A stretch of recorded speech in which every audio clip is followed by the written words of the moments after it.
started. First couple orders of business that are required to go through. Emergency exits are on that side. You go out to the rear exit and cross the guard, and there's the restrooms. Very important. And the Sea Ranch Forum Committee is not part of the association. Our board staff, we're an independent organization, is here to provide you information on things that are of interest to the community. And today, Greater Farallones National Marine Sanctuary, and Maria Brown is the superintendent. She's here to tell you about the sanctuary, the recent expansion, and answer questions. Please welcome Maria.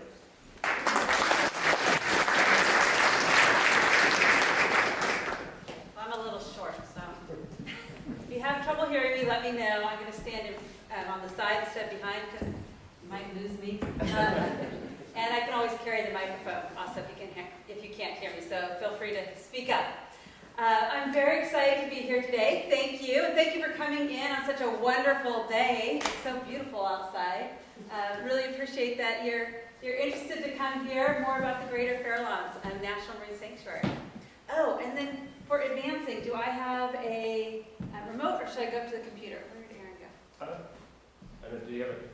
I didn't bring a remote, so okay. Should I just click here? Yeah. Okay, can you hear me if I walk up here? Yeah. Okay, great. Then I'm not going to worry about the phone if you want to take or I'll hold the microphone if you need it. Just let me know. Okay, well today, what I thought I'd do is give you pretty much just an overview of the Greater Farallones National Marine Sanctuary. There's so much I could talk about. It really is a passion of mine. You'll see that. And if there's any area that I touch upon that you're interested in learning more about, we are happy, myself or one of my staff members, to come up and explore that area more, whether it's our research, our education, it's the wildlife, if it's an issue, just let me know, and we'll work with Aaron and maybe come up next year and do another presentation on something that you find in particular very interesting. So keep that in mind. And at the end, I'm happy to answer your questions. Feel free to ask me anything you like. And yeah, so with that, let's get started. So in the beginning, there was a small group of committed citizens. And there's that quote I'm sure you've all heard from Margaret Mead, that never doubt a small group of committed citizens can change the world, for indeed they are the only ones that ever have. Well, I have to say this really rings home to me because that is how the Greater Farallones National Marine Sanctuary exists. It's because of that small group of committed citizens, and in particular, one from your community. You'll recognize the young version up there in the corner. You guys know who he is? Richard Charter. That's right, Richard Charter. Richard Charter, 45 years ago, had a vision for this coast. After the 1969 Santa Barbara oil spill, he didn't want to see that happen here. He did not want to see people walking in oil up to their knees along the coast, or the coast littered with dead wildlife. And so he had a vision. He knew in his heart and in his gut that this was a really special place, and it needed to be protected forever. And so he fought. And it took 45 years, but in June 2015, this part of the coast was designated as a National Marine Sanctuary as part of the Greater Farallones. And it wasn't a group of biologists and oceanographers that knew this was a special place. It was the people who lived here. So why? Why is it so special? Well, over those 45 years, we've really looked into it. And he was right. And the people who live here are right. This is an incredible place. It is one of 4 upwelling zones in the world, strong upwelling zones.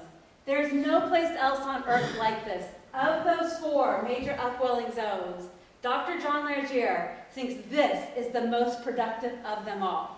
And not only is this upwelling zone the most productive of them all, he has now named the Greater Farallones upwelling cell that runs from Point Arena down to the Gulf of the Farallones as the most productive part of that upwelling zone. So it truly is a special place. Well, why is it so special? What are the characteristics that make it stand out? One is the seasons of the sanctuary. Unlike land where there's 4 seasons, we have 3 in the ocean. So we have the winter storm season, which all of us really experienced this year, where the water's just moving around and everything's mixing. Then we have, which today is a great example, our upwelling season with those really strong winds. And then we have the relaxation season, which I think us humans take advantage of because it's nice and warm and calm and we relax on the ocean. We have these 3 seasons.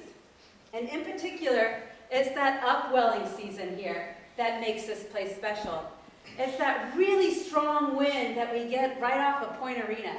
And it's actually, this upwelling cell is distinct. It starts at Point Arena. The one north, the Manchester one, actually goes offshore. This one comes onshore. So you get this really strong wind. I've had times it's been hard to open the car door out there. The really strong wind that hits the coast. And when that strong wind is blowing up against the coast and the earth is turning, the water is being forced offshore. And so when that water is being forced offshore, something has to replace it. So it's that really deep water that's coming up that's full of nutrients.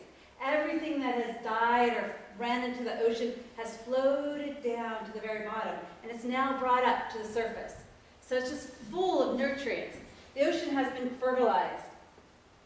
And that really nutrient-rich water is then carried down the coast. And so you can see, this is from John Nigeria. It takes days, so 2 days, getting north of Point Reyes, then like 5 days we're at Point Reyes, and at 7 days, it hits the Gulf of the Farallones. And so it's all this really rich nutrient water that's been moving down the coast. And when it hits that Gulf, that's the widest part of our continental shelf on the west coast of the United States. So it's very wide and shallow. So you get this really deep water. Now this is 1,000 to 3,000 feet deep. That's really deep water coming up. It's cold too. We all know that, right? All of us who dive, it's cold. It comes up to this really shallow continental shelf. So all that material that has been spread over those 1,000 to 3,000 feet, it comes up into 100 to 300 feet. So all that nutrient is condensed into that shallow continental shelf. And then, it's shallow, the sun can penetrate through the water, and it blooms. And we have this amazing field of bloom in the ocean. And that bloom is phytoplankton.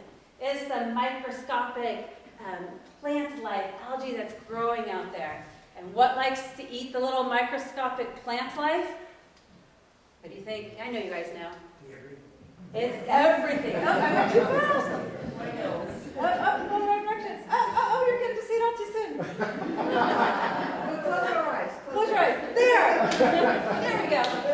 It's the krill, it's the zooplankton, and this little animal, which I have in the back, because we're all kids at heart, right? So I got a little show and tell back there. You can, pet the sea and the harbor seal pelt, and you can see the little krill. This little teeny animal is the most amazing animal in our part of the ocean because everything depends on it. So this is our krill, and that's what attracts the blue whales that come here from Costa Rica, off the Costa Rican dome. So they're offshore. That's where they're breeding. They're having their calves, and then they travel all the way here to our area to feed, to eat tons and tons of these little teeny krills, and we have some of the largest concentrations of blue whales in the world. They come here to feed. And it's not only those blue whales, it's the humpback whales. They're coming from Hawaii. They're coming from Mexico. They're converging here to our waters to feed. Next, what happens next? So it's feeding the whales. Then it's also feeding the fish. And that's why we have such diverse fish populations here. They're coming to feed the fish. And then the fish are feeding the birds. And here I'm going to get a little anthropomorphic. I have my little names for the animals. This is my Nerf football. Doesn't it look like that? Here? I love them. They're the penguins of North America. So they feed the common murres, which are amazing divers. Well, the krill doesn't, the fish. And it feeds the tufted puffins. So we're really lucky we have tufted puffins. We're the southernmost portion of the western United States with tufted puffins. The pigeon guillemots, which are probably very familiar to you here. We see them offshore. And our crazy double-crested cormorants, and Brandt's cormorants, and pelagic cormorants. There are over 350,000 birds along in the Greater Farallones National Marine Sanctuary, making the Farallones Islands in particular the largest concentration of breeding seabirds in the contiguous United States. And then we have 60, the number keeps moving. It was 80, now they're saying 60, it might be 40% of the world's population of ashy storm petrels breed on the Farallone Islands. Again, these are my fairy birds. When I go out there, it looks like little fairies dancing on the water. That's going to be your ashy storm petrels. And not only do we have our local seabirds, but seabirds come from all over the world here to eat, to feed. It's kind of ironic. People come from all over the world to eat here too. They love our food. Well, offshore, the animals do as well. So the sooty shearwater, which you can see tens of thousands of them, that dark streak along just offshore along the horizon in the fall, they're coming all the way from New Zealand to here to feed. They have the longest migration for any bird, 20,000 miles from where they nest and breed to where they come and feed. But it's not only the sooty shearwaters, it's also the leatherback turtle. The leatherback turtle lays its eggs in Indonesia and then travels 6,000 miles to our waters to feed on jellyfish in the fall. And then the albatross. And many of you are familiar with the albatross because you have a frequent visitor. But the albatross come from Hawaii. So this is a liaison albatross from Midway Island, where they lay their eggs, they hatch, and then they'll take turns, and they will fly 3,000 miles to the waters offshore here to grab dinner, to then bring back to their chick to feed. That's how amazingly rich and abundant and diverse our food web is here. And we can't forget the pinnipeds, our seals and sea lions. We have 5 different pinniped species that call the Farallones home. This is our familiar one. I always think of a dog in the water. I just think it looks like a little puppy. Our harbor seals. The Steller sea lions, those big, majestic sea lions with a giant roar, which unfortunately are threatened. The elephant seals. Just recently, after expanding, we found, a pocket of elephant seals up here that we never knew existed. And the elephant seals are one of those great success stories that have come back from the brink of extinction. I've read in the accounts of the elephant seals that the hunters thought they got the very last one, and they finally, after 3 tries, had wiped out the elephant seal population. But there was this little pocket of elephant seals that were still alive on Guadalupe Island in Mexico. And that small population has managed to come back, and just in my lifetime, rebounded, and now we can see hundreds of them along the California coast. Here's another success story, and I was really fortunate. I got to see this little guy. Again, in my lifetime. And why are we seeing these amazing comebacks in our lifetime? Is because we have protections. We have the Marine Mammal Protection Act. We have national marine sanctuaries. This is a northern fur seal, and they were extirpated from the Farallone Islands over 170 years ago. They were hunted for their lush fur coats. Well, this pup was born in 1998 on the Farallone Islands, and we just were having to do a survey and walked over a ridge, and whoa, there we saw a pup and a really angry male northern fur seal. You don't want to get close to them. So the first one, and now we have over 100 of these pups born every season on the Farallone Islands. And every once in a while we'll get one of these visitors. And I wish this story was a little bit more cheerful. This is the Guadalupe fur seal. And I'll give you a little hint. You can tell the difference from the 2 of them. See if I can go back. From where the hair goes on their fin, or their flipper. Right there, it's called the t-shirt line. That's how you know it's a northern fur seal. They have a little t-shirt. And then there's the Guadalupe fur seal. It's not so distinct. Right there, where that fur comes down. Well, it's the Guadalupe fur seal. Last 2 years ago, unfortunately, saw a lot of these little ones on our beaches. They were starving to death. And every once in a while, we'll get an adult that will show up on the Farallone Islands. This pinniped, for some reason, hasn't been as successful as coming back as the other ones. Well, all these pinnipeds attract our mighty white shark, which we're quite famous for. We have the largest concentration of subadult and adult white sharks in the world in that little red triangle, from Onda Nueva to the Farallone Islands to Point Reyes. So they're here, and they're here for that really rich, thick blubber of those elephant seals. So this area is incredibly diverse. We have, once you travel to other places, you realize that we have so many seabirds and marine mammals. There's over 36, I think we're maybe 37 now, maybe a little bit more. It keeps changing. Marine mammals, they're in the greater Farralones National Marine Sanctuaries. We have over 300, and I think it's 89 species of fish. Over 350 species of invertebrates. We're still finding things. Every time we go on a cruise, we find a new species that we never knew existed. And how we're able to protect it is through science. By using sound science and working with citizens and communities, we're able to develop programs and regulations to help protect these, the wildlife, the habitats, as well as have healthy communities. And that's something we're being recognized for internationally. The United Nations has designated this area, the greater Farallones, along with the national parks and state parks that are on land, as a biosphere reserve. And we just went through the redesignation process and have been accepted. And what we have to prove is that you can protect wildlife, you can protect habitat, you can bring species back from the brink of extinction, and you can have healthy, thriving communities. It has to go hand in hand. It's not one or the other. That two have to work together. So it's this big international experience. Can people, can communities live with protected environments? Can they live together, side by side, maybe right next to each other? Yes, they can. And that's our experiment that we're trying to prove right now. So how do we do that? Number one, protecting our coast. And how we do that? The number one way that national marine sanctuaries protect our coast is by prohibiting exploring for, developing, or producing gas or minerals. And I don't know if you saw, it was last Friday, the President of the United States issued an executive order to look at the oil and gas potential of all sanctuaries that were expanded in the last 10 years. There's only very few of those. I think there's 4. So guess what?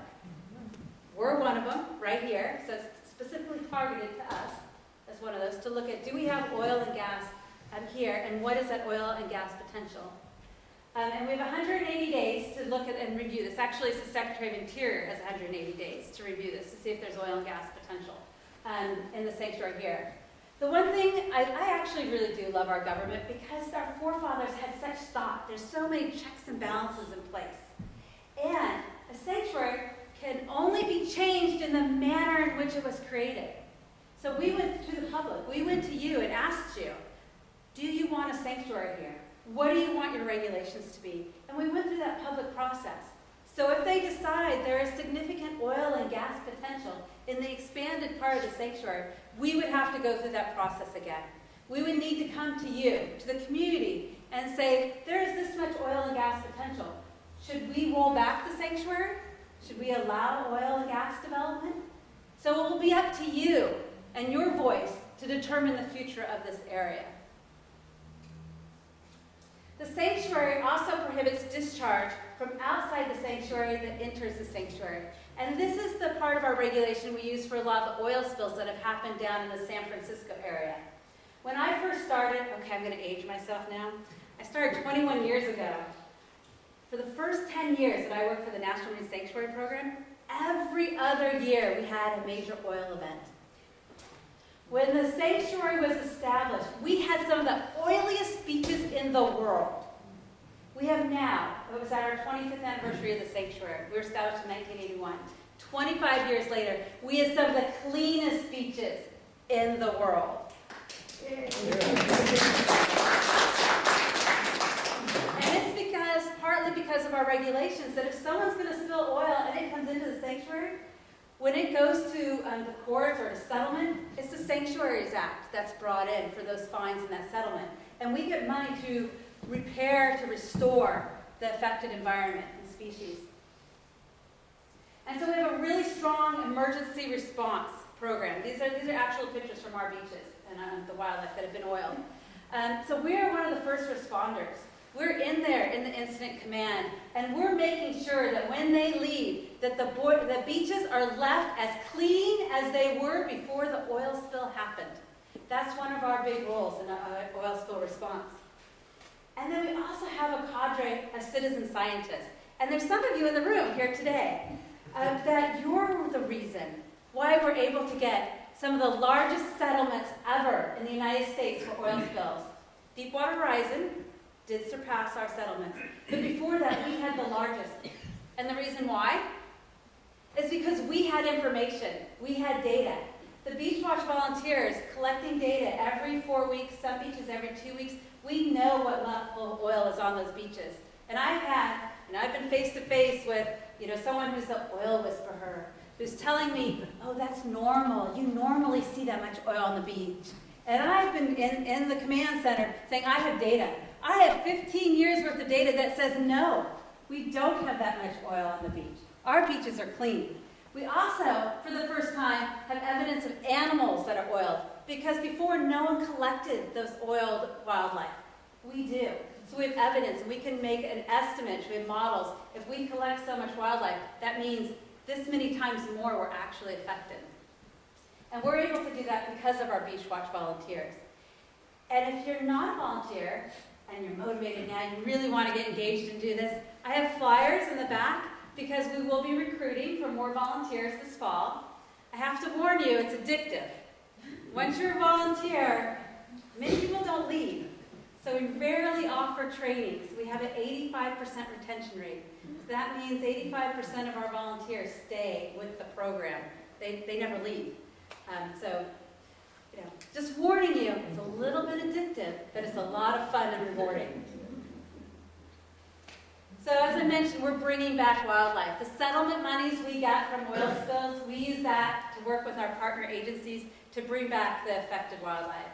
We've successfully worked with U.S. Fish and Wildlife Service to bring back common murres down on Devil's Slide in San Mateo County, where there weren't any breeding murres, and now it's a thriving population of breeding murres down there. And also through our Seabird Protection Network, which there's a Sonoma County chapter right here. We have volunteers right here in Sea Ranch. I go out and monitor the seabird population. And through those oil spill settlement funds, we have education programs to educate boaters and pilots and kayakers and hikers how we can enjoy our wildlife, see them, experience them without disturbing them. Oh, there I got a picture of your volunteers. And another thing we do is we prohibit construction and alteration of seabed. I'm not going to go over all of our regulations, but some that in particular affect this area. This is a real picture of a real proposed project for our sanctuary. This was in the San Francisco Chronicle and SF Gate. This is Blue Sea, and they are interested in building these floating casino hotels off our shore here. You can take your boat to or your helicopter and do some gambling, have dinner, stay the night. But our regulations prohibit it. So I don't know if anytime too soon we're going to be seeing this. Another one of our goals is to build resilient coastal communities. We are the Office of National Marine Sanctuary Center for Excellence on Climate Change. And what we're doing is we're working with coastal communities to how can we prepare our communities for rising sea level rise, for increased waves height, because we have, over the last 50 years, experienced both. Our campus on Chrissy Field is the longest operating tide gauge station in the United States, and we have recorded an 8-centimeter rise in tides over the last 90 years. Also, we have, not us, the USGS has recorded an increase in wave height over the last 50 years. So we're seeing this. We're also seeing an increase in our 100-year storm scenarios. 100-year storms are now happening every 10 years. So there's things we're measuring, we're seeing, we experienced last winter, and how can we be prepared for it? The state of California has given the sanctuary funds to develop a coastal regional sediment management plan for Sonoma and Marin County, in which we have a working group. So we have representatives, we have community members, we have agencies, state, local, federal agencies They're coming together, they're meeting right now, meeting in May, not actually today, but later in May. And they're coming up, what are the priority areas that they need to be looking at? And what are some recommendations on how we can be proactive? So we're not in an emergency and a safety mode that people's lives are at stake. We're looking ahead and looking at where is sediment, where is sand naturally depositing? And where are we losing sand at alarming rates that is threatening infrastructure? And how can we deal with that ahead of time to save money, to save lives, to save infrastructure, to save habitat? So that's ongoing right now. We're looking at restoring kelp forests. It was extremely alarming to us what has happened to the kelp off the shore here in Sonoma County. We saw a 70% decline after the El Nino, and last year we saw a 30% decline of that 70%. It's very scary to us because so many species depend on that kelp. So we're working with the California Department of Fish and Wildlife. We have a grad student in our office, and this is her graduate research project, is can we restore bull kelp? And so we'll be bringing together experts from around the country at how can we restore bull kelp. We're also restoring our bays and our lagoons. This is Bolinas Lagoon. In Bolinas Lagoon, the lagoon was cut off by Highway 1, and so part of the lagoon is on the east side, and it's become more of a brackish freshwater environment where it used to be part of the lagoon. And then the saltwater brackish lagoon is on the left side or the western side. And so we're working with the county and Caltrans to raise Highway 1 on a causeway and reconnect the lagoon and take back some of that habitat and take out a road. That they have two roads, duplicate roads, that go to the exact same place that are less, I think they're 300 feet apart. So taking away one of the roads. So it's going to save money on maintenance. It's going to actually increase safety, road safety. It's going to provide habitat for the lagoon to migrate inland as sea level rises. And it's going to create more habitat for endangered species, such as the black rail that lives in the lagoon. We're restoring eelgrass beds. In Smallest Bay, we're doing passive restoration. We're looking at where human use is. How can we still allow that human use, but do it in a way that protects the environment? So we've worked with the community on determining mooring zones. Where is the best place to moor? And taking them out of the eelgrass. Because when they moor in the eelgrass, you get crop circles, where the mooring line goes round and round in a circle, and you end up getting a pit of sand that no eelgrass can grow in. So we've moved those moorings outside the eelgrass. And now we're going to be measuring is the eelgrass coming back. We don't want to seed. If we have to, we'll plant little seedlings, but we'd like to just naturally have it fill in those areas. And eelgrass is really important as a nursery ground for our fish. Another really important part of the sanctuary is educating our communities, working within our schools. We go through K through college and adult learning. One of them is our Olympics program, in which we bring high school kids out to the intertidal areas and teach them real science. And we've gone through a very stringent evaluation program that does this work. By bringing them out in the field, having them experience how to do science, does it change their perspective on science? Do they see the value of science? Are they more likely to be scientists? And are they more likely to make decisions based on science? And we have found that over 90% of the students, all 4 of those objectives are accomplished through this program. We also come into the schools, and we're coming into the schools up here. Every year we come to Sonoma, Mendocino, and we do an Oceans at Your School Blitz. We come into the schools, we bring the ocean into the classroom, and bring crabs and our pelts, and we teach ocean education to further develop ocean literacy among our students. And our goal is to inspire conservation. We don't want to lecture you about conservation and lecture you about how it's important to care for our wildlife, our habitats. We want you to feel the passion that we feel, bringing you out there to experience it. And one of the ways we do that is through our exploration series. And we do one every year up here. We just had one in March up at the Stornetta Lands. The year before we did wildflowers and whales at Salt Point. And the year before that we had kayaking on the Russian River in Jenner. Another important component of the National Marine Sanctuary Program is not only the wildlife and the habitats, but it's also our human communities and understanding our past. So we work on preserving our maritime history. Why are we here? How did we get here? Who were those people? What were their lives like? And this is the Dorothy Wintermont. This actually sank off of Fish Rocks. And last year, we went out with Dr. Bob Ballard, who discovered the Titanic, and we went to the Dorothy Wintermont, and we took down his ROV, and this is what it looks like off Fish Rocks. It's gone from, a graveyard of this ship to now it's a more, I call it, it's a blooming graveyard, because it doesn't look like there's flowers, all these white flowers, Metridium, white sea anemones are on it. It's now become life for other organisms. And it's telling the story of the people who were on that boat, how they survived, what this boat did. We also have a project we're doing in Fort Ross with the Fort Ross Conservancy and the state parks, exploring the dog-hole ports along Sonoma County and how this area was developed with these dog-hole ports and these really rough people that persevered in this. Nowadays we'd never think of bringing a ship with goods into your small coves. This is a cove right here in Sea Ranch. Bringing one of the ships in to offload your goods in a pocket cove that was big enough for a dog to turn around in. So we're preserving that legacy. We're also tracking the health of our ecosystem, so we know, hopefully, as soon as possible if something is in decline so we can address it. And you might see every once in a while our ship, the Fulmar, we come up once a year. Might see it off the shore here as we're doing our offshore surveys. We're looking for marine mammals and seabirds. We're also taking samples of the water column and what's living in it. And we're measuring what's the water chemistry. Is it becoming more acidic?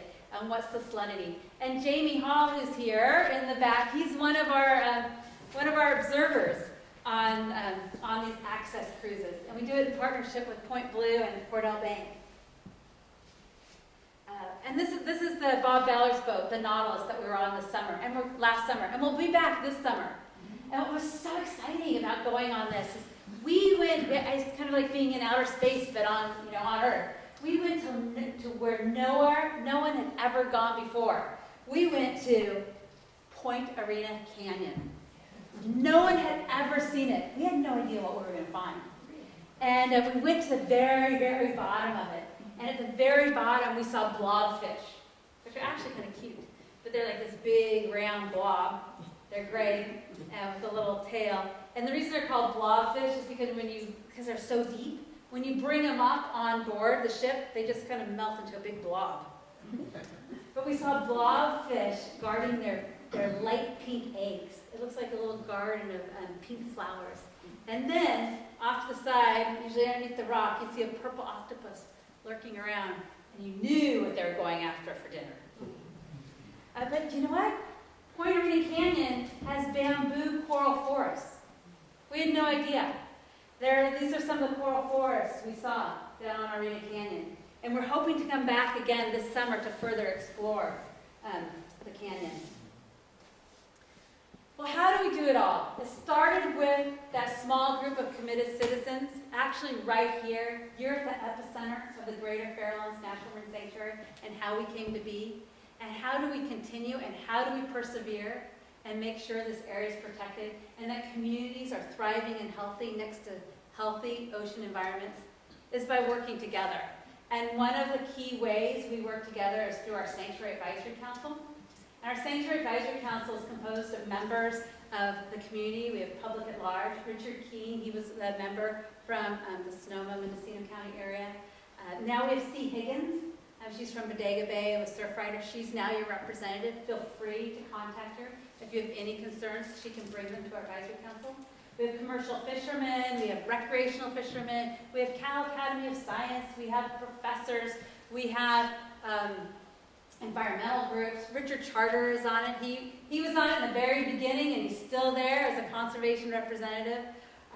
So it's Dr. Jean Lagier, Point Blue, Yankee. So these are the people who are your voice. They're coming to us with advice on what they're seeing out in the ocean, what the community's concerns are, and recommendations on how we can address those concerns, and make sure that we do have those thriving communities, thriving wildlife, and that we truly are a global leader and world example for the United Nations on how people and the environment can work together.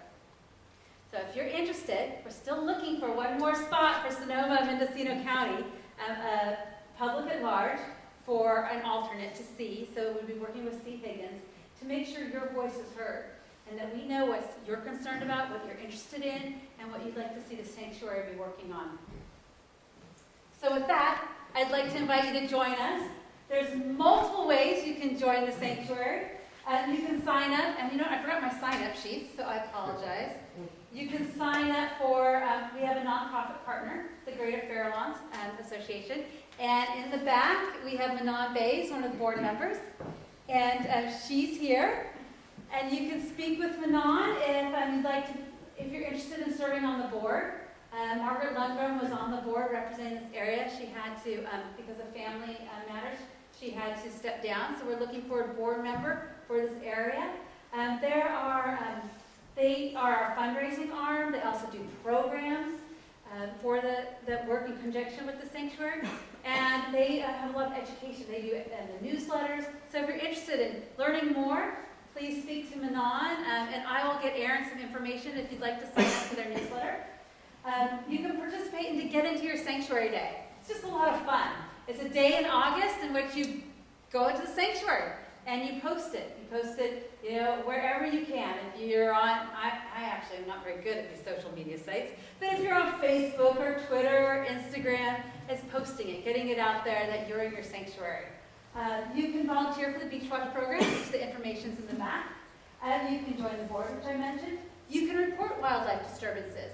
And we have a form, it's on our website. I'm happy to share that as well. If you see a wildlife disturbance, there's a form where you can report it, and that will go to the enforcement officers. It goes directly to them.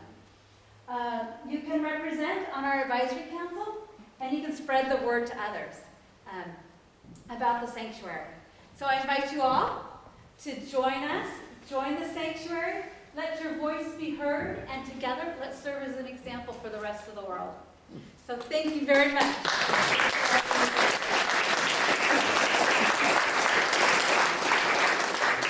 And Bob, do you have a question? Well, I got a question and a comment. I hope you don't mind my asking all of you. The microphone? Yeah, here's the microphone. You have to use a microphone. This might blast you all out. I'd like to invite all of you to contact the Congressman, Jared Huffman, in our area, or wherever your home base is. It would be even better if you spread the wealth and contacted a different congressperson. And also both of our senators, Kamala Harris and Dianne Feinstein, to do two things. First, please fully fund our national marine sanctuaries. They're sort of being starved by benign neglect, and their budgets haven't gone up at all. We're lucky that it's remained the same, I suppose, in the current administration. But they need funding to do all these great things that Maria and her crew are doing, and Dan Howard and Cordell Bank National Marine Sanctuary and his staff are doing. The second thing I'd like to ask you to do is to also, in that letter, or maybe a different letter to our political representatives, request that they work to stop oil exploration off our coast. If you can do those two things, I'd really appreciate that. There's one other thing I'd like to ask you to do, and that's to go to cordellfoundation.org to find out about the group that I'm on the board of directors for, the Cordell Marine Sanctuary Foundation. And we're an analog to the Greater Farralones Marine Sanctuary Association. We're a small nonprofit, much smaller than our big brother, the Greater Farralones, that works to protect and help fund the Cordell Bank National Marine Sanctuary. So if you could do those three things, I would very much appreciate it. And thank you, Maria. What a wonderful presentation. Thanks, Bob.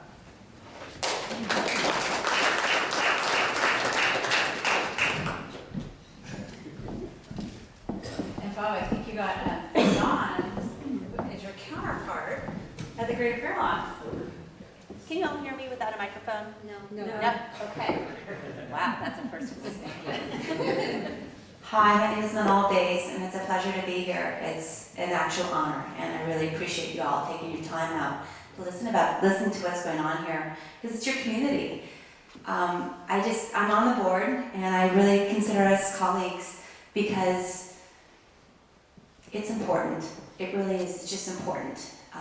These upwellings support sea life all around the world, and you saw some of the maps, and it's foundational, and it really is important, and it supports our fisheries, which feed us. It supports our bird systems, and it's really amazing. And I just we found a new species of sponge, which is pretty exciting. We find things like this, and if you're interested in naming it, we're having a bidding contest on that, so you can be a part of fun things like that. We're also having we call it a fundraiser. We're really in transition now. We just created a 20-year vision. Marie and I spent a lot of time together, and it's important to know where we're going, and it is really exciting. We talked about our educational programs, because it really, we all are here, from what I can see, most of us were in our peak and in our twilight, but we're really passing on this conservation to our children and grandchildren. And what are we giving them? And it's really important to think about. And one thing that we're doing is we're creating in our 20-year vision is educational systems. Right now, our educational programs we offer literally sell out within 2 hours. And so we have the resources, we have the interest, but we want to expand that, and we're creating amazing things. So if you'd like to learn more about it, really, it's beyond money, but it's really like helping create a vision out there. And so please come in, and if you're curious, come and ask us.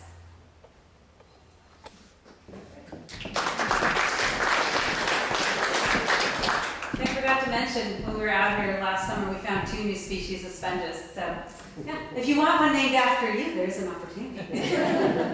Any other questions from the audience? Anything you want to learn more about? Something that piqued your interest? There was.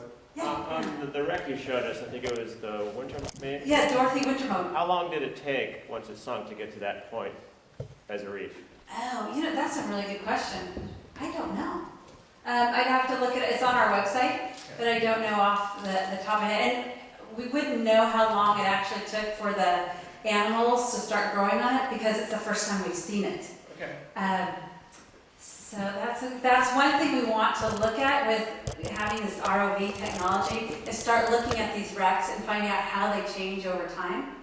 And we went out to the USS Independence last summer, which was used in the Bikini Atoll for atomic bomb testing. And they brought it all the way back here to scuttle it. Lucky us. So we have some atomic history. And it is covered in giant sponges. They're huge. And that's where we found the 2 new species. It's actually quite beautiful. Other questions? Yes. So I think it was just in the news this week about the leopard sharks, the horrible thing that happened, but it's south of us. Yeah, in San Francisco Bay. I read about it, and it was a lot of factors, but it seemed to be the tide. There was a gate for keeping the tide out, and it just altered the whole environment, and these sharks couldn't deal with that pollution in the water or whatever. I don't know if you have any comments on that. It just seemed so awful. Can you repeat the question? Yeah. Yes, I can repeat the question. She was asking if I had any information about the leopard shark die-off in San Francisco Bay. And other than they think it was pollution related because the lack of water circulation. And I don't have any additional information. I'm learning about that actually around the same time you are, the public. We do have, luckily, we have leopard sharks in the sanctuary and our breeding ground for leopard sharks. So luckily we have some healthy, clean water that they can breed in, and hopefully it can help bring back that population. Other questions? Yes, Mona. Something to just think about from the water perspective is going beyond federal representatives, is contacting your local representatives in California, because they are considering that water export down to Southern California, and that affects our entire delta. And talking about runoff and how that affects the flow of water, and it does affect our species here, like a leopard shark. So something to think about, just to help sort of address the answer that you just said there, or the question, sorry. Yes, Don't you have plans to to involve our school children with these marine wrecks and what's growing on them. I was really encouraged to hear about how the Greater Farallones is going to connect with our local school children. Yes, so every year we come and we do an Oceans at Your School, or we call our Ocean Splits, and we go into the school and bring our education programs. And then we also have our online classroom, and if the school has access to the internet, we have a whole online curriculum that looks at deep sea coral. So it looks at the habitats that are in their backyard in Point Arena Canyon, and they're able to do surveys that scientists do. It's exactly what we do. We do it from video. That's how we tag the fish and identify which fish and how many were out there and what's living on the seafloor. And they can do that for their own environment on the computer if they have internet access. So yeah, we have a couple different programs. We have online programs. We go into the school, and then we also bring schools out to the coast. We'll bring the schools out to the coast so they get their feet wet, literally. They're doing sand crab samples and intertidal samples. That's a little bit more costly. We look for getting scholarships for school and buses for schools, and we're actively looking to expand that program in Sonoma County and getting the funds so we can offer those scholarships to the schools up here. Yes?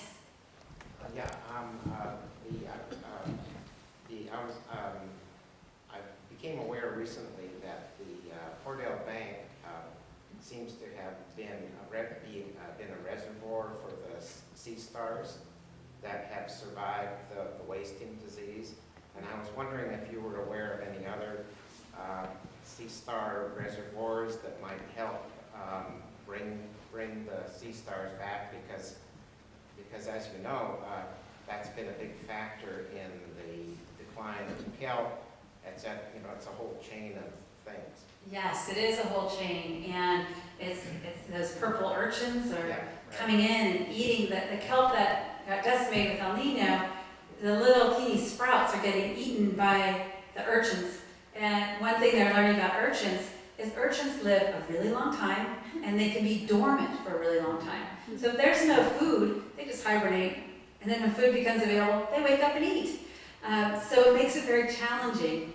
And because of the sea stars dying off, they don't have their same predators. There's no sea otters, there aren't the sea stars, and so they're exploding right now, which if you dive, I'm sure many of you have seen this. What we have learned is that there's a reservoir of sea stars further offshore. So where these rocky areas are offshore, and it's all along the coast, we have these rocky outcroppings. There's reservoirs of sea stars that we believe are going to help repopulate the near-shore population. And I haven't read the most recent information. Bob actually might have it. Is that it's an illness they got. It's a disease. It's a virus. A virus, and that it might be related to warmer water. Not specifically, because it's also killing stars up in Alaska. So it's killing stars along the coast of North America, from Mexico, up our coast, Oregon and Washington, all the way up to Alaska. For a while it was skipping over this part of the coast. We were fortunate for a while, but now it's gotten our stars too. And as Drew pointed out, I know that the ROV studies at Cornell Bank, they've seen some healthy ones out there. So it's our hope that as Maria said, those will be able to repopulate. Maybe some of those will be immune to the virus, or maybe that it was just like a really bad flu virus that hits humans once every 100 years or so. And that viral storm will pass, at least we hope so. And I think what's important is that we have clean water, so they're just healthier animals that are more resistant to disease. Talk to the issue of the support of science or lack thereof within NOAA. I mean, with the current administration, there seems to be a certain denial of science or a cessation of scientific efforts. Is that happening? I mean, do you see that in NOAA going on? Well, in terms of what we do, has not changed yet. We're still doing all the same programs. In terms of climate science, we've been told to focus on adaptation and not on the science part of it. Who is telling you that? Who's telling us that? That's coming down through the NOAA administration. So from the top of the administration, I don't know where they're getting it from, and then it's being communicated to us in the field. So it's coming from Washington, D.C. That's what we're getting. Adaptation versus. And Nanya, May I help you a little bit because you're a federal employee?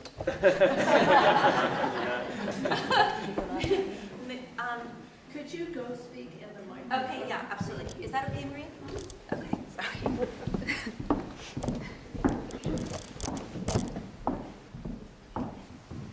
Hi. My dear friend Maria works for this administration in some level. And so from a science perspective as associations, we're actually helping, can we say this? Okay. you can say whatever you want. You're a free coastal citizen. From an association standpoint, because we don't work for the federal government, we help support our sanctuary, you help support your sanctuary, but we are a nonprofit, and so they can't regulate what we put onto our website, so we're actually backing up the science on our own websites so that it cannot be lost. Okay, so I hope that that addresses your question, and Maria did not say that, okay? Is that helpful? Okay. Too bad. You know, it's just really too bad. They have to do that. You know, I agree with you. I'm also curious, you know my position on the board, and I support the work we do. I'm also looking at this as a really big opportunity for us. And I am choosing to be empowered. And how I look at that is that as private citizens, this is still our sanctuary. And I really look at it as an opportunity for individuals to step up, whether financially or with your time, because it matters, it is really important. And I find this is a really interesting time in our country where we're moving things in different ways. And it's really a pleasure to see you all here because this is where it starts, where a fire builds in your belly and you say, you know what, this is important, I want to do something. And you know, whether it's writing a check for $10 or $20,000 or $1 million, or simply becoming part of Beach Watch, but you become a part of the movement that helps protect it. And it's, if you think of, I look at it as a really important time where people can step up and really leave a legacy. I'm a mom, I hope to be a grandmom someday, and I want to leave a legacy, and that's what we have an opportunity to do. And so I choose to be fascinated by what's happening in our country, and I would rather not depend on the government to preserve this stuff, but I really look forward to individuals just stepping into their greatness. And that's what our outreach is about. And I ask all of you to look in your own hearts and see where you want to step into this, whether it's national marine sanctuaries or anything on the level of what's happening. So I hope that is encouraging. You're welcome.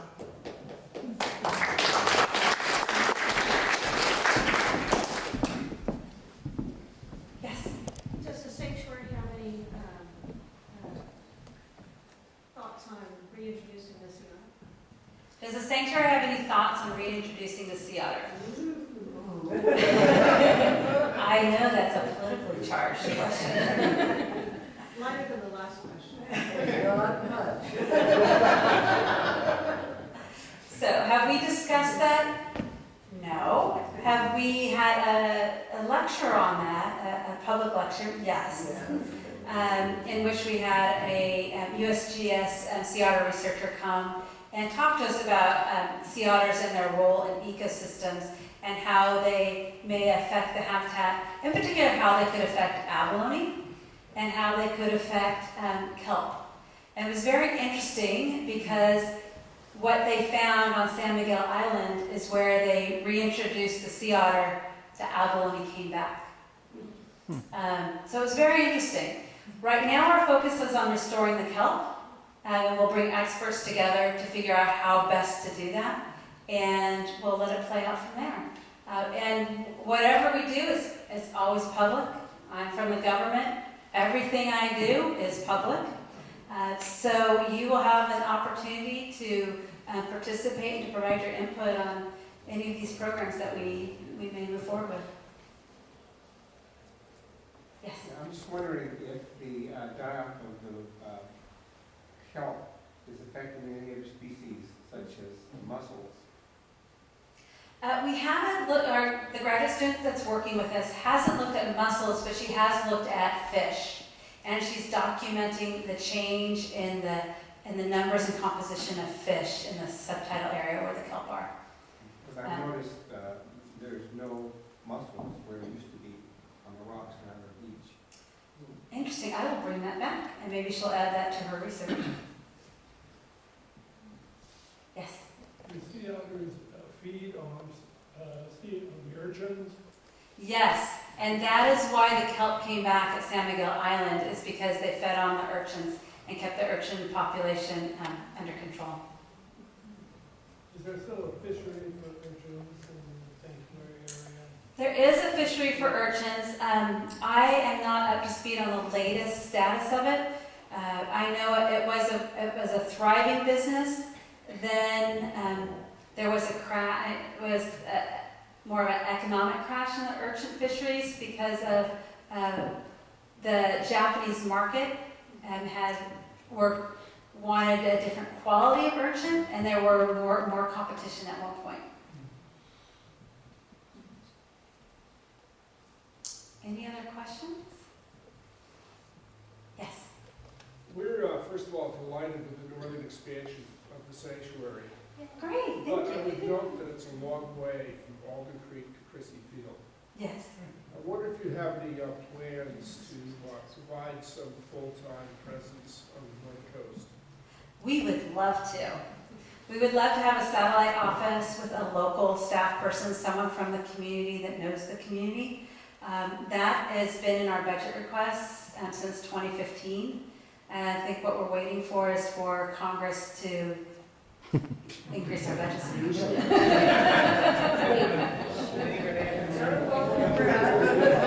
We're not older, but and working with our association, we come up with very creative ways to fund programs and projects.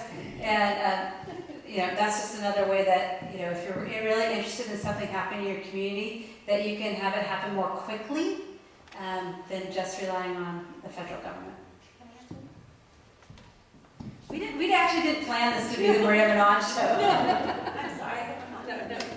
So to help answer your question, something we do in the association, we do fund some of the educational programs, Beach Watch, those are two things. The other thing we do is we actually employ some of the employees that work with Maria. And so because her budget is limited, so a lot of what we raise money for is actually pay for sort of federal employees, right? But they actually work for our association to help fund that. So just to give you a broader depth of what we do and how we do, because it's on her budget's being denied, but again, one reason, part of our long-term vision is to help create that so that we have broader presence along the coast. And really, because what it comes down to, I'm going to ask you all a question. Do educated people make a better decision? Okay. So when we educate across the board, meaning have a better presence up and down this amazing coast that we have, and in all of our sanctuaries, people tend to do the right thing. And so we really do want to educate, and it's about opening eyes, and so we do want to do that. So if you have more questions about the association and what we do in our associations, these are great questions, and I encourage you to continue asking them. And 2/3 of the people I work with are actually funded through the association. So I have 7 federal employees, but our cadre is people working in the sanctuary is 24. Any other questions? Yes? What is your relationship with the California Coastal National Monument? So what is our relationship with the California Coastal National Monument? They're Bureau of Land Management, another federal agency, and we work very well with them. In particular, we work very closely on the Seabird Protection Network and monitoring the seabirds and doing seabird education. We also work with them on education outreach, and we participate in their coastal days, and One thing they have invited us to work with them on a visitor center up in Mendocino County, around the Stornetta land, somewhere around there. They would like to partner with us on that. Makes a lot of sense. I heard that there's going to be a program this summer to put together the whale skeleton. Yes. Yeah. Yes, there is. The public can be involved in. Right. Okay, so this is a little embarrassing, but so NOAA hired a contractor to do some offshore surveys, and that contractor accidentally hit a whale and died. So now that whale's been brought to shore near Fort Bragg, and it's now decomposed to the point where you can start rebuilding the skeleton, and they'd like to make it a community activity, which sounds like a lot of fun to me. Yay! Little insight into how my brain works. But they're going to articulate, they'll put together the bones of the skeleton of the blue whale and create a blue whale skeleton together. And that's happening up at Fort Bragg. And if you like, I can send Aaron some material about that if you want to participate and know more about it. Yeah, if you have got the info notice, my email's on there. Or you can come see me afterwards if you want to get it. And I can relay the information to you. Any more questions? Don't feel shy. Are you seeing increased efforts to negate what you're trying to do with the new administration? Are there groups that are actively trying to poo-poo the whole thing in one way or another? Maybe you don't want to answer that, maybe your colleague does, but... Let me see how I can answer that. Would you like me to step in? So within California, within the greater Farallones National Marine Sanctuary, we are very blessed to have great working relationships with the different facets of the community. If you came out to the scoping meetings and heard the comments, it was overwhelmingly very positive. It was very heartening to come up here and hear from everyone. So personally, I am not experiencing that. Nationally, there have been different groups that have come out opposed to sanctuaries, opposed to sanctuary expansions and new sanctuaries. In particular, it's been the fishing community in Hawaii and in Virginia, in New England, opposing sanctuary expansions or new sanctuaries, one in Chesapeake Bay. None of the sanctuaries, we don't manage fisheries. It's done through the National Marine Fisheries Service, our sister agency. And the information they're very concerned about is that they don't want their fishing rights to be restricted. So a lot of it is a miscommunication that's out in the broader community of what sanctuaries do and what they don't do. But we do not do fisheries management. We don't regulate the take of fish. So I just want to commend Maria too. She's amazing because she has a very hands-out approach to the commercial fishermen in the Bay Area, and she works in collaboration with them because you would think fishermen and conserving the marine environment would be at odds, but actually she's done a tremendous bridging the gap of showing them that by preserving the marine environment, it actually creates an abundance of fish, and it's a win-win. And she has really helped with a lot of things in that area, and it's really amazing. So it's really about conservation that leads to an abundance, and therefore it helps support the communities of fishing and whatnot. So I know she won't toot her own horn, but I will toot it for her.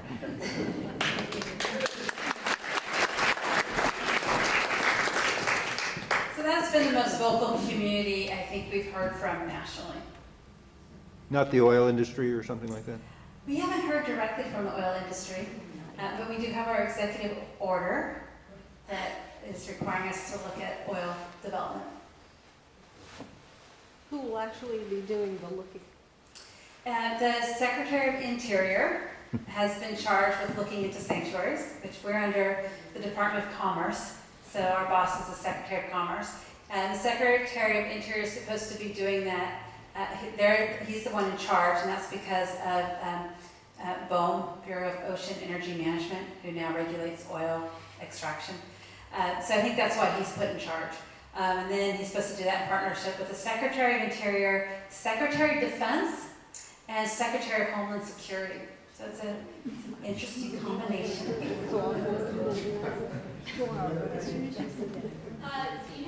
know of any technology now going on or studies being made as far as ship strikes go up and down the coast here and migration paths, like interference with migration paths of cetaceans? Let's just go there. Yeah, so our question is, do I know of any studies that are occurring right now looking at ship strikes to whales and whale migration paths? And the answer is yes, because we're doing them. We're working with Point Blue Conservation Science and Cordell Bank National Marine Sanctuary to look at ship strikes to whales. A couple of years ago, we worked with the U.S. Coast Guard and the International Maritime Organization, and we went to their meeting in London and requested that the shipping lanes be altered that enter San Francisco Bay, so the lanes that go through Cordell Bank Sanctuary, Farralones Sanctuary, and Monterey Sanctuary. And we asked for them to be narrowed and to be extended further offshore. And so when Point Blue did a research study to see if this would be effective, and what their research report, their conclusions were, is that we were concentrating the shipping traffic into a smaller area, which would then reduce the co-occurrence of a ship and a whale in the same place by 60%. So it just would reduce the potential for interaction.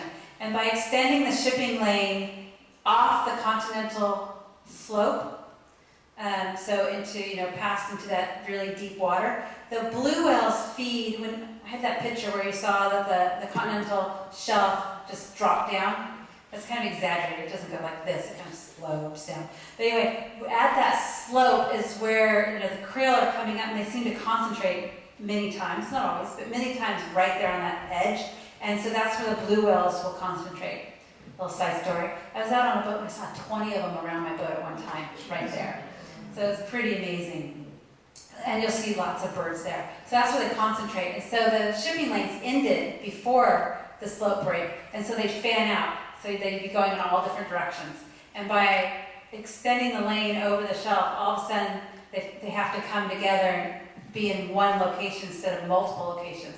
So again, reducing the occurrence, the likelihood that they will strike a whale. We're also working with Point Blue and our access offshore work to see, can we predict where whales are going to concentrate?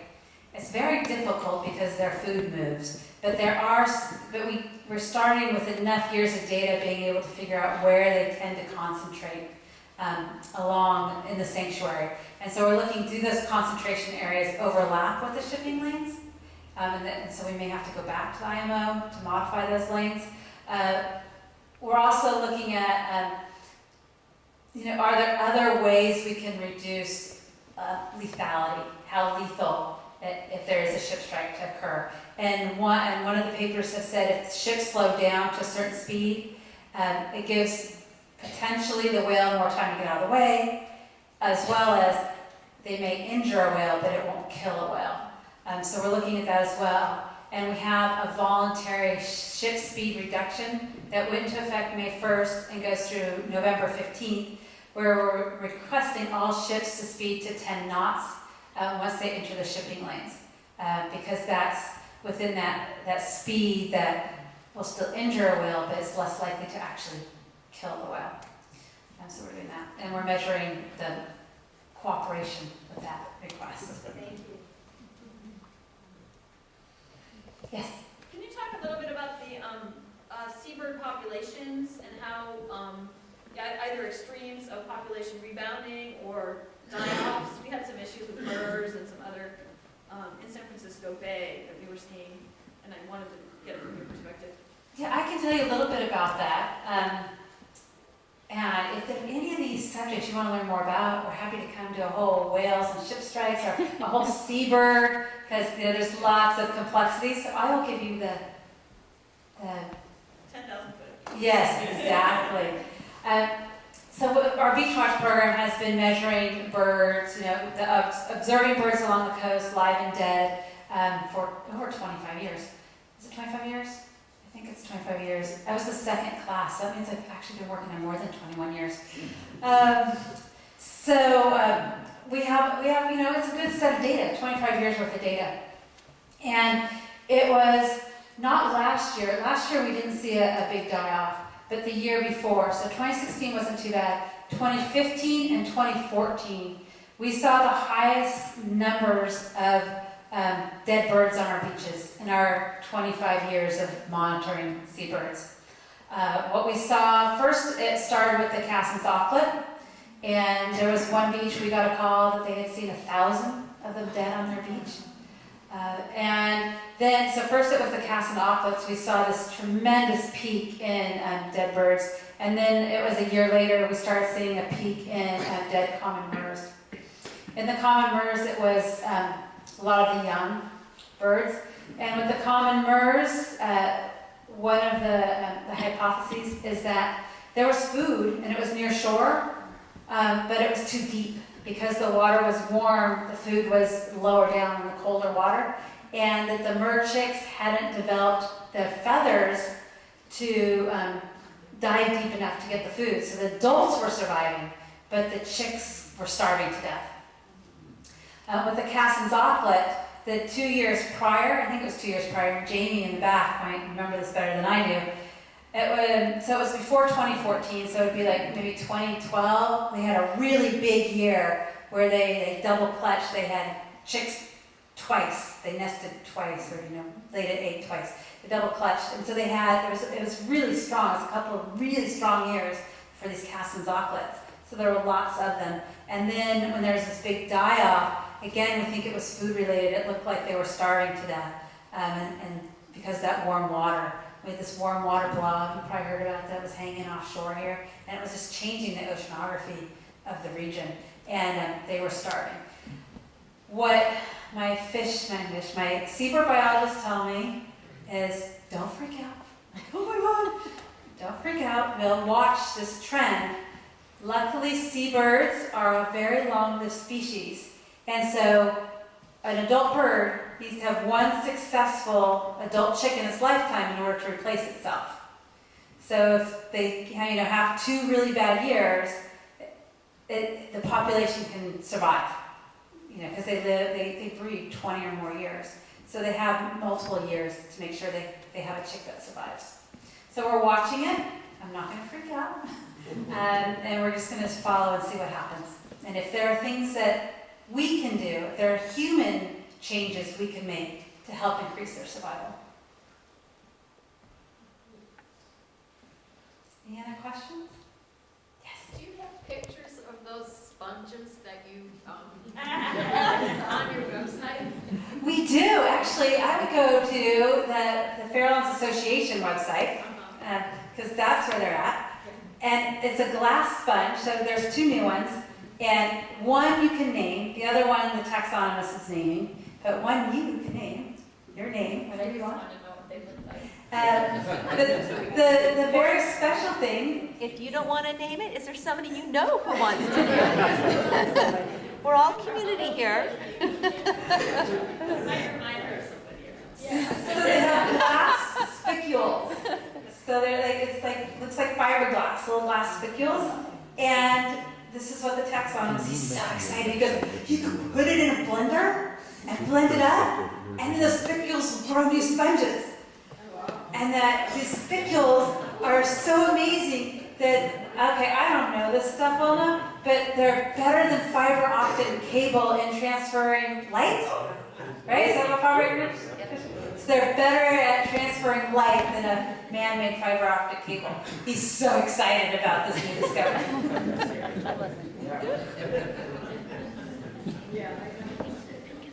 Any other questions? All right. Well, thank you so much for coming out to Scottsdale.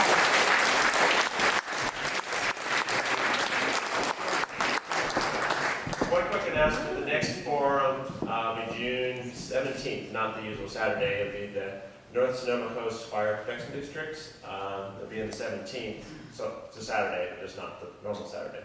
Talk about why it was formed and how it works. And if you feel so inclined, then we could use some help stacking the chairs. Thank you for coming. Can we get the website that, for this lady's?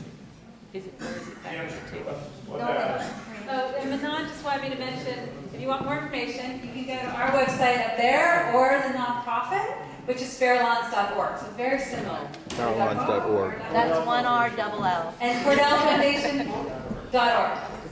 Yeah, if you'd like to learn more. Thank you. You're welcome. Thank you. Give me a call. I'll leave it down tonight. Oh, okay. Yeah, I'll leave it tonight.